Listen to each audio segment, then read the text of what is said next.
No man is more professional than I. I am a 1% man. I am not above or below any man. I'm training my mind. I'm building my body. I'm connecting to my soul. I'm investing my money. Welcome to the 1% Man Podcast. Let's go.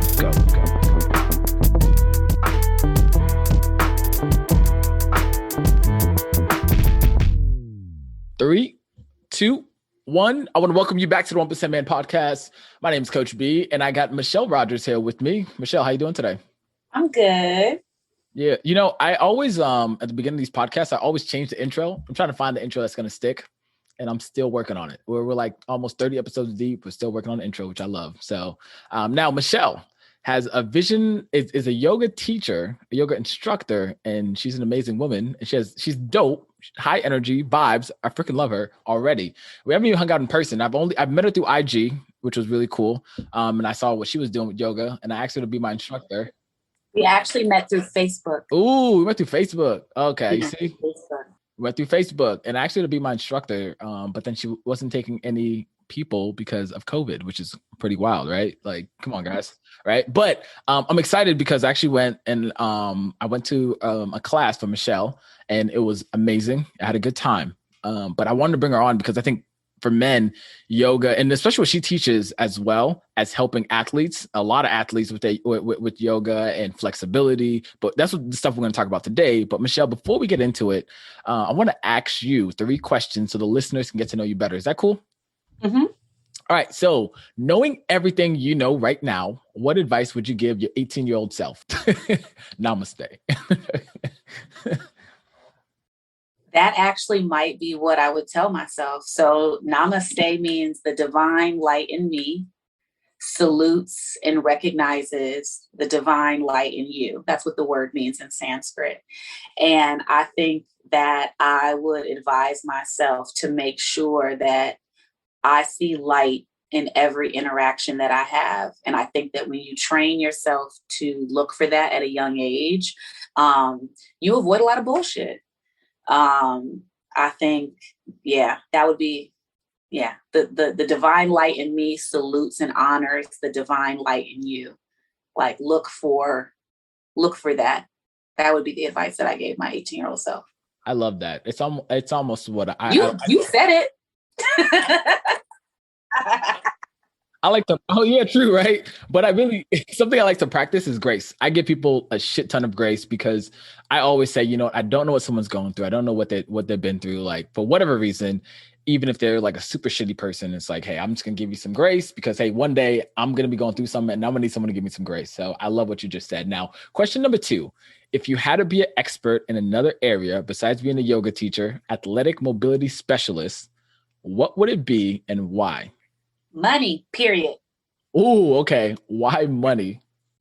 I was that kid as a child who used to get allowance and iron my money and organize it by serial number. And I don't make that face. let my OCD flourish, okay? Because I still do it. Okay. And I've always been an accountant. I went to college and accidentally chose accounting as my degree. How did you accidentally choose a degree? I asked my advisor what was the degree in the School of Business that made the most money. And she said accounting. I said, okay, that's the one. Okay. Dope. It actually wrong. That's not true. It was 5-year MBA at Hampton University. And then they had like a dress code and they wanted you to wear your hair a certain way. And if you weren't going to finish the 5-year MBA program, the degree that you would have gotten was either accounting or finance. So I picked accounting because that was the next highest, like, average salary or whatever. But money. I really like budgeting. I really enjoy personal finance. I really enjoy figuring out the cost of a lifestyle and working backwards. I really like managing different asset classes. I really like educating people on money and using it as a tool and not as a resource. That's my jam. I love that. I'm writing a book right now, a dating book. And actually the first section we talk about money. for men because that's such a huge topic that always comes up. So yes, I love talking about money. I get told all the time I talk about money too much, and I always seem to always get that from people that are broke. So what can I say? No, but question. Well, opposites attract, so that could be Oh it too. no, I'm not trying. No brokies over here. If you broke, stay away from me. All right. No, I'm joking. I'm joking. I'm joking. But Well, we said before we started filming, I wasn't talking about relationships, so I'm not going to.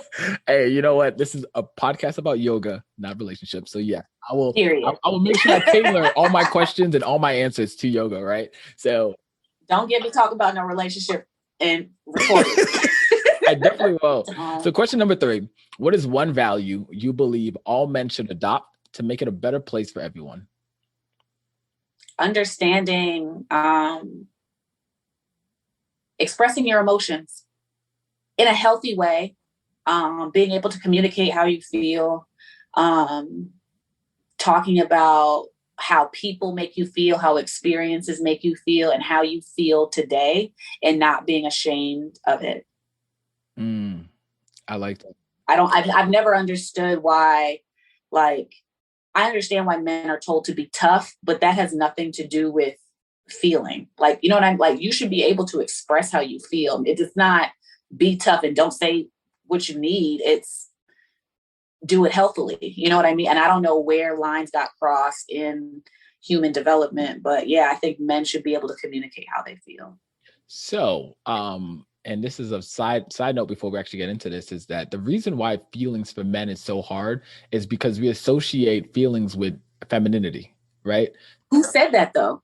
I don't know who said that, but I can say that I know a lot of men believe that and think that because I was on a coaching call. Well, it wasn't even a coaching call. I was just on a call with a man, and he said that. He's like, yeah, feelings, that's just, you don't want to be too feminine. You want to be more masculine, right? And I think what it is, it's that it's this whole generation of the MGTOW movement, the Red Pill Society movement, all these men that are teaching guys that, like, you got to be more masculine. You got to be more masculine. Like, oh, women have to know that you're a masculine, or, and they teach a lot of masculine and feminine energy. I call it bullshit at the end of the day. Cause if you're a man, you're a man. If you're a woman, you're a woman. You know what I mean? There's just a natural energy about a woman that you just want to be around. There's a natural energy about a man when he's masculine and you're a leader. No one needs to know that you're a leader. If I have to tell you that, oh, I got money, I don't have money.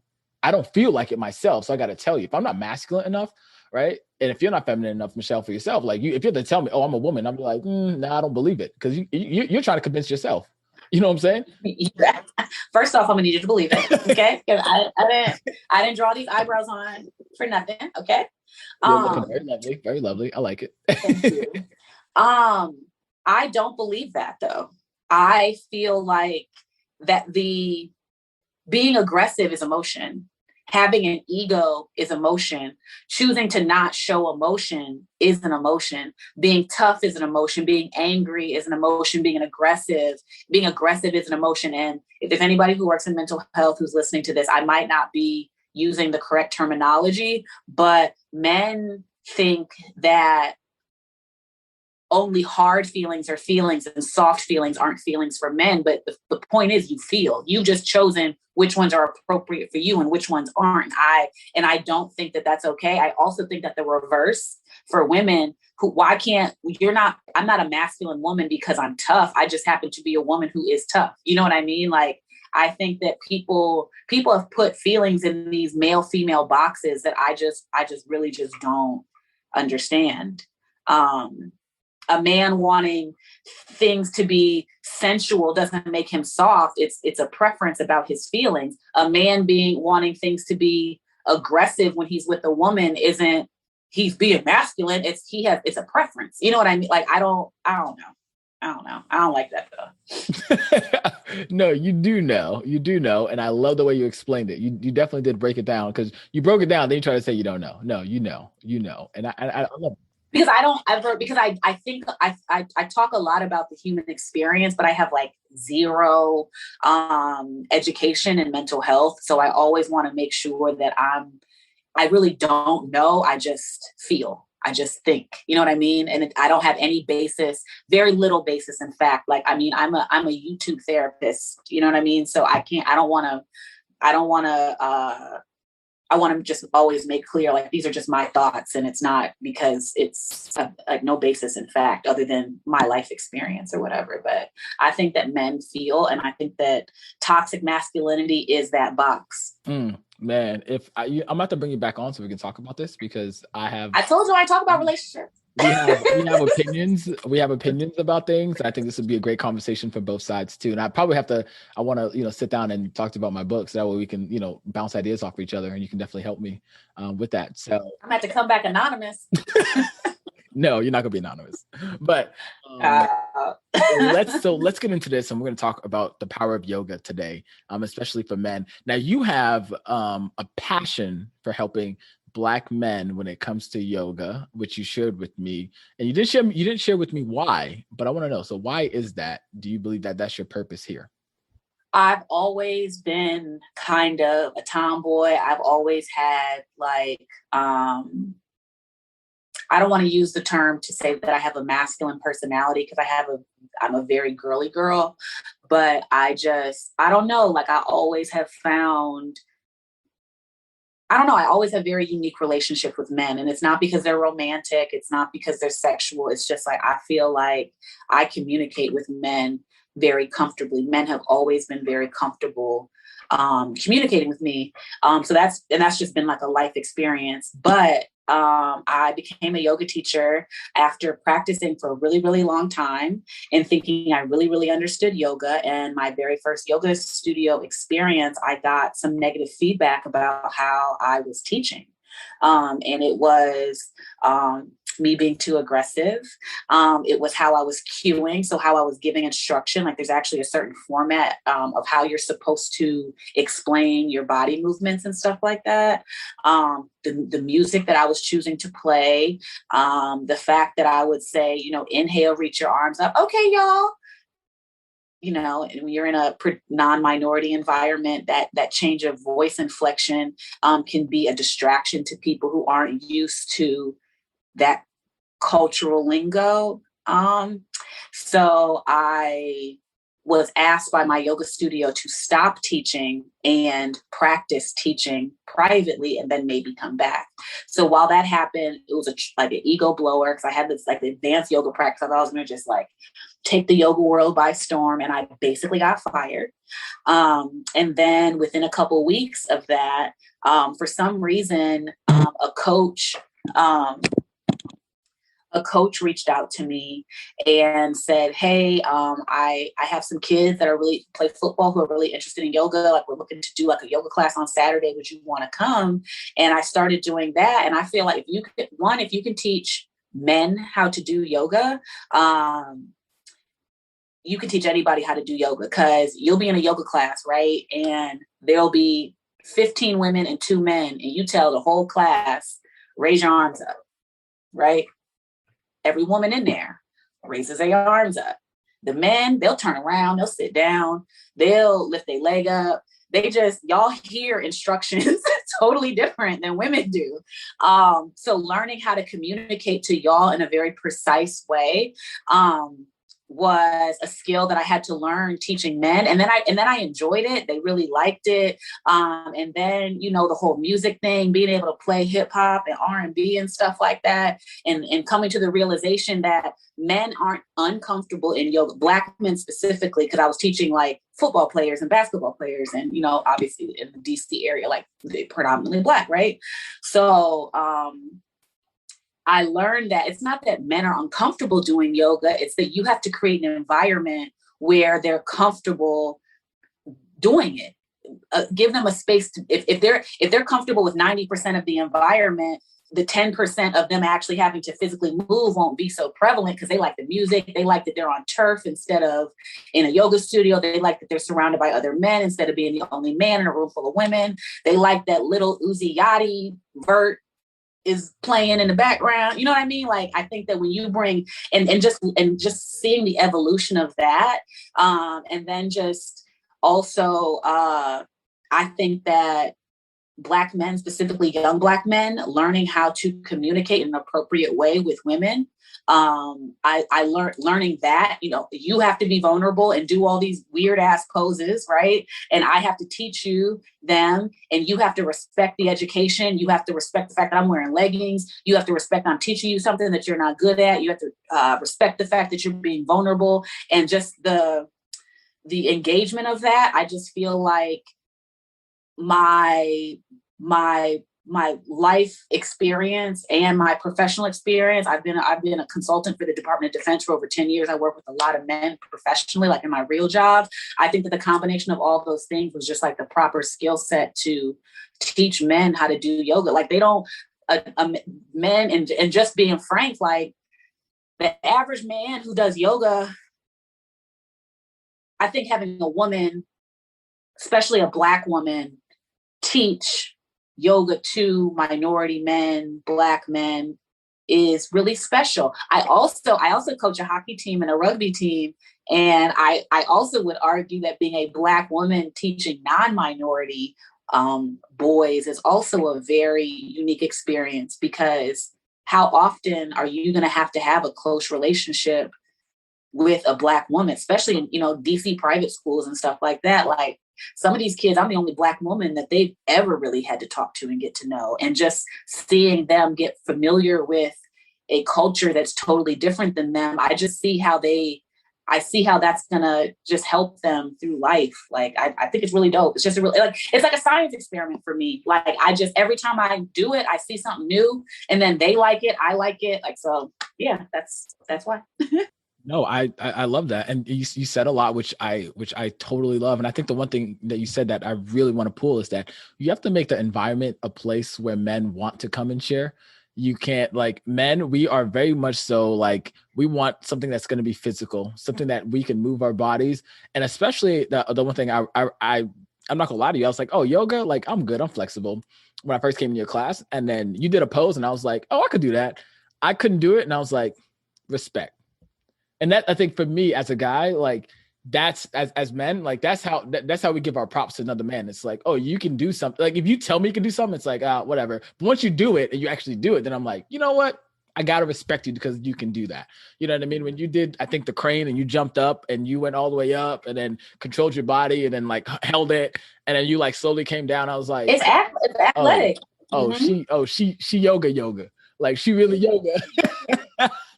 So, and then the post that you put was so engaging too. When you'll talk about different things, you're like, oh, like, this is why you need to do this, like, this is why you need to do that, especially on Instagram, where you haven't done that lately. But I would always watch, and I'm like, yo, that's what really got me drawn in, because I was like, this is so great. But but especially, I want to talk for like the average man, right? The man that's going 9 to 5, he has a family, he's single or dating, and you know, he wants a family and all that, and he wants to be healthy and have energy and all that. Where does yoga fit into that, and why does it fit into that, more importantly? I think it's whatever you want it to be. One, we've all been to yoga classes or heard about yoga classes. The reason men don't go to yoga classes is because why? There's women there. So, I mean, I've never met someone and started dating them in a yoga class, but I think that it's a good way to socialize with women, and you can determine the engagement. It could just be, I want to be around feminine energy.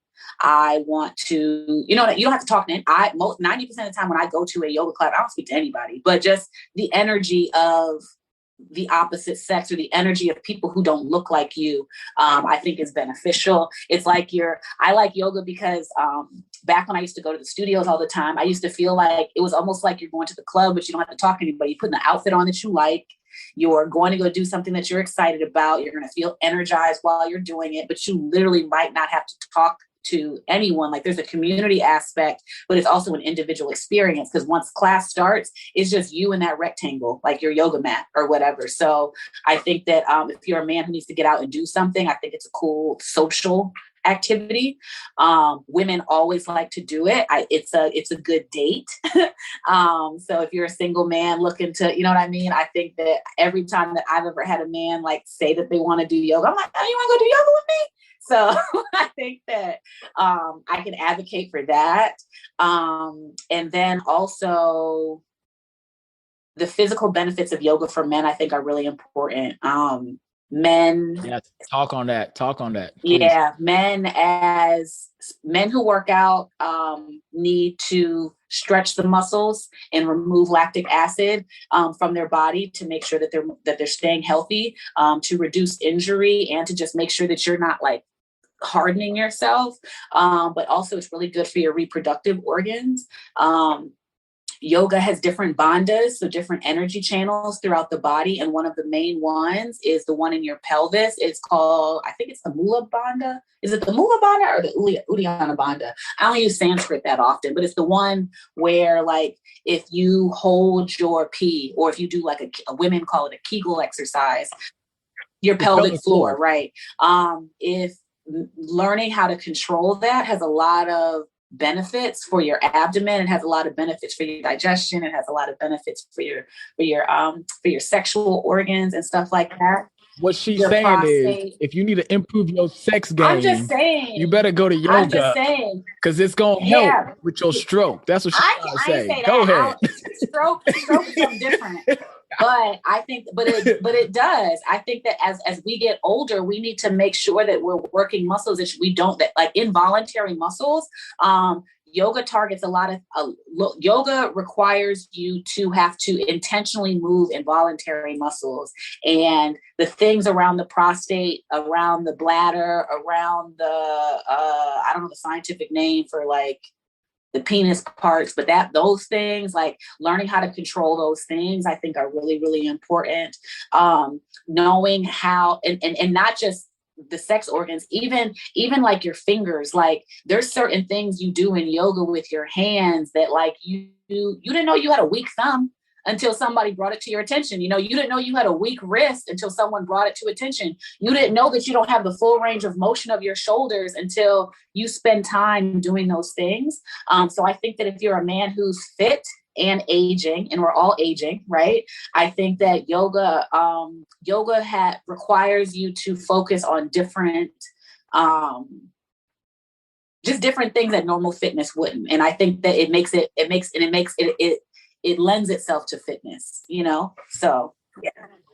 Totally agree with you. I can talk about my experience that when I came, I do a lot of body weight exercises. So I thought I had a lot of control of my body. I was like, oh, I can do pull-ups. I can do like, millions of pull-ups. I can run for days and all that. But in yoga, I had to be more intentional about how I couldn't just push myself to do an exercise. I had to be intentional, had to feel. Look, I felt my big toe. I've never felt my big toe until I went to yoga, right? I felt my pinky toe. And then you didn't realize that when you press your big toe down, it does something to your arch. And it's like, wait a minute. Yeah. What? So yes, 100%. Now I should definitely practice yoga at least like 2 times a week. But especially with someone starting out, what should the frequency be with going to class? You know what I mean? Like, should it be twice a week, every day, 2 times a week?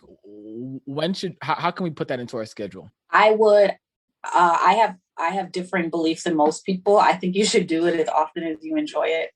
And I think that you should, and when you realize you enjoy it, you should then become intentional about it. So that could be once a week. It could be once a month. It could be twice a month. It could be every day. One thing I don't think people should do is force yoga on themselves. Because I think it can result in injury. And also it's supposed to, in addition to it being challenging, it's also supposed to be mentally stimulating and enjoyable. And I think that my belief is if you're new to yoga and you don't know if you're building the desire to do it, you should only do it when you have the desire to do it. But with the benefits alone, I would say to do it, especially because, the 1% man, we have a lot of physical workouts, and something I would love to incorporate is more yoga because I think once a week. Okay, perfect. That's what I wanted to get out of once a week, 15 minutes, once a week, 20 minutes. Like, it doesn't have to be like an hour long class. Yoga requires a lot of mental endurance. So I think that a lot of people don't enjoy yoga because their attention span might not be suitable for it. And I think that you have to develop that along with the physical practice. So I don't want to go to an hour-long yoga class. Like maybe you need to do a 10-minute yoga class for a couple of months. And then when that becomes enjoyable, you increase. Just like if you were to run, like you kind of have to think the same way as you do other forms of fitness. Like do what you can to get the benefits of it. And then as your body becomes more comfortable, you can scale up. Totally agree. And I'll say this, a lot of times as men, we are in the gym or we're outside doing a lot of weightlifting. So yeah, it's 100%. It's so beneficial to the body in terms of flexibility too. So can you talk about what flexibility does for men too? Because I think a lot of guys they don't stretch and they think that, oh, well, I did yoga this week, so that's my stretching. Right. I've talked to some men that feel like that. So is that true? Is that not true? And what's the benefits of stretching and being flexible? Okay. I'll talk about it in terms of sports first, and then in terms of mobility. So in terms of sports, a lot of men don't have very flexible ankles. It's not something that you guys work to develop, or because you guys can jump and run so fast because your ankles are strong, they're not very mobile. If you are playing basketball or you're playing football and someone tries to knock you out of bounds, the difference between you counteracting that and you being able to come back in bounds, or the difference between you being too weak and falling out of bounds, or you rolling your ankle, spraining your ankle, breaking your ankle is dependent upon how mobile that ankle is. So if I can bend my ankle almost to a 90-degree angle, if someone steps on my foot as I'm falling out of bounds, I'm not going to break my ankle. It might be uncomfortable, but I have mobility in my ankle, so I'm not going to break it. Where if your ankle can't go to that angle, you're going to injure yourself. Similarly, if you are doing something where you have to lunge to the side, right? You have to use your groin, you have to use your hip flexor, you have to use your adductor and adductor, or whatever they're called, muscles. If you have a tight groin or a tight hip and you have to sidestep and you have to go further than anticipated, the difference between pulling your groin and not pulling your groin is how much work you've done to make your groin muscles mobile. So this is, yeah, 100% makes sense. So what you're saying is that yoga really helps you to open up the body, so that way, no matter what angle you may move, or no matter what weird position you may be in, your body's able to adapt to it and then stretch all the way out to it and then stretch back, almost like a rubber band. So you're just building your elasticity with everything that you do. So yeah, I love how you said that. So now I want you to talk to us a little bit more about yoga and the retreats that you're doing too as well, because I've been seeing this as well, that you have a business partner now and you do retreats too. So what are these retreats and why are these important? The retreats came out of, well, that's not true. So originally the retreats, that's like a yoga thing, like if you enjoy yoga, or if you've never done yoga, doing it on an island, or doing it in a beautiful remote location, or doing it away from everyday normalcy, allows you to kind of tap into your body, tap into your mind, meet like-minded individuals. It's like adult summer camp. You can kind of go somewhere and get to know yourself, get to know other people. You're not worried about work and stuff like that. So like yoga retreats are just like a thing in the yoga community. Again, there's not a lot of yoga retreats specifically catered to people of color. Tiara, my business partner, Yogi TB on Instagram. You got 2 Black women who are hosting a yoga retreat. Obviously, who's going to show up? You know what I mean? So, we wanted to do that and advocate for our people to have a safe space, to a Black space to enjoy yoga. But the first one kind of came out of COVID. We wanted to go to a place that was beautiful. She was asked to go to River Mountain just like as a social media influencer, come out here, enjoy, blah, blah, blah. She invited me to come with her just because actually I was having like a little meltdown. And she was just like, come out to nature and relax. we went out there, we had a really enjoyable time, and we talked to the owners, and they were like, y'all should do a yoga retreat. And it was the perfect socially distanced, it's not Costa Rica, it's just up the street in Pennsylvania. And that was kind of how it was born. And then we developed a relationship with that place. We've reached out to other venues to coordinate other retreats. And I'm someone who enjoys group vacations. I like intimate conversation. I like learning about people and what they think. And then, if you ever are checked out of yoga, but you're a normal yoga practitioner, having yoga every day, twice a day for 3 days, 4 days, 5 days, like that's kind of like a good, it's like the espresso of yoga, kind of, energizes you to get re-impassioned or whatever. And then if you've never done yoga, you're committing to it for a certain amount of time, and it's like a crash course. And then you go home and you take the parts of the yoga retreat that you enjoyed and you try to replicate it in your life, or, you just plan out the yoga retreat and try to do it again. No, I totally love it. I totally love that. And where can they find more about that and you as well? So my Instagram, which is Michelle Nicole 87, the year I was born. You can find it out there. You also can go to River Mountain. I don't know if it's .com or .org. Let me look real quick. We'll definitely put it in the show notes too. So we'll have your Instagram in the show notes, and then we'll have River Mountain, whether it's .com or .org. I know my team will do it. They'll do their due diligence and make sure that they got it on there for you. It's .org. I just looked. But yeah, I do have a website coming soon, but I've been procrastinating. But yeah. No, we got you. Well, I mean, you're changing the world with yoga, so hey, you can procrastinate a little bit, right? I guess I'm a super procrastinator though. Like, quick movement is not my thing. Like, I am a lady of leisure. Wow. It's crazy. So I'm actually known in my friendship circle as somebody that loves to move fast. Like if I ask you for, hey, Michelle, do you have classes open for yoga? That's because I want to book like right then and there. Okay. No, when can I come? Like tomorrow, not a week or 2 weeks from now. I have the money in hand. I want to pay you. That's how I always am. If I reach out to any owner or whatever, I'm like, yep, I'm going to pay you right now because that's what I want. My mind is made up. No, it takes me forever to think about things. It takes me forever to make a decision. I don't like to move too quick. I feel like if I do 5 things intentionally in the day, 5 is, if I actually accomplish 3, I'm like, yes, I did it.